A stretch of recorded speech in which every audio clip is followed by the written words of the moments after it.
Hi, for my first mini lock Monday, I wanted to share something that is not exactly a lock, but it is kind of in the veins of a lock. And what this is right here is this is an earring with a locking mechanism. So this is an actual functioning lock, quote unquote, that's really more of a puzzle earring. But I really wanted some kind of earring that had a real locking mechanism. There were lots of lock shape earrings. There's a lot of earrings where maybe it's a spring-loaded pawl and it has a key that's just a simple flag that pushes it back, but I want something a little more robust. And so I ended up designing something myself, and I really wanted to make something that had as few parts as possible, because I knew if I tried a pin tumbler that would just lead to chaos. And I wanted something where the fabrication could be pretty resilient to defects, because that is 100% what this whole process has been like. So what I came up with has 4 parts. There's an earring thread up here, there's an inner core in white, there's a clear clear outer sleeve, and then if you look in here and you can kind of see reflections off it, there's a tiny ball bearing. So there are 4 parts to this lock, and to go over them, so ear thread, here's what that looks like. There's a bar that passes through the ear, and then you have your other end, which is not meant to pass through the ear, thankfully. So we have an ear thread, and the way that this works right here is the ear thread is retained in the inner core. So we have one side where there's a hole drilled, and the part that doesn't pass through the ear is retained there.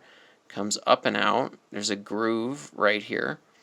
And then at an angle, that bar ends up being retained in the inner core, and you can see the other end here, which ideally, this wouldn't be visible, this necessarily wouldn't be visible, but this is definitely like a prototype. And so this is retained at an angle, and so it can't come out because it needs to come out at an angle. So this outer sleeve would have to be lowered.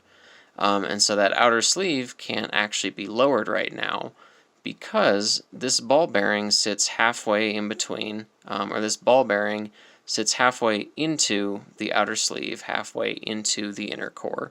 Excuse me on the focus. And the way that works is there is just a simple divot in the outer sleeve, and on the inner core, as you have been sort of able to see in the reflections, I hope, there is a track carved, and that serves as the puzzle. So here is an earlier kind of abandoned attempt, but you can see more clearly I kind of colored in that there are these tracks here. I cannot remember. And let's see. Okay, there are these tracks here, so imagine a ball bearing in that divot. And what you end up with is something where these can slide along the tracks, and you're trying to find the path through that will ultimately lower this outer sleeve enough that you can pull out the bar for the ear thread and unlock it. And also, just for the heck of it, here are a bunch of tiny ball bearings. These things are so frustrating. But let me attempt to, on camera, open this up. So you can just grab the bottom of the inner sleeve, or bottom of the inner core, and you can pull up on the outer thread. And this was designed such that the area that you have for grooves doesn't actually impact the earlobe. So that was an important part of the dimensional considerations is, you were pulling it up before you ultimately pull it down, but the earlobe needs to stay untouched during that process. So you grab this and you are lifting and rotating and going down on, like I've been using the inner core, but ideally you'd be using the outer sleeve. And the reason I'm using the inner core is to keep stuff on camera, I suppose. But yeah, and then in this one there is a track and it would go all the way down.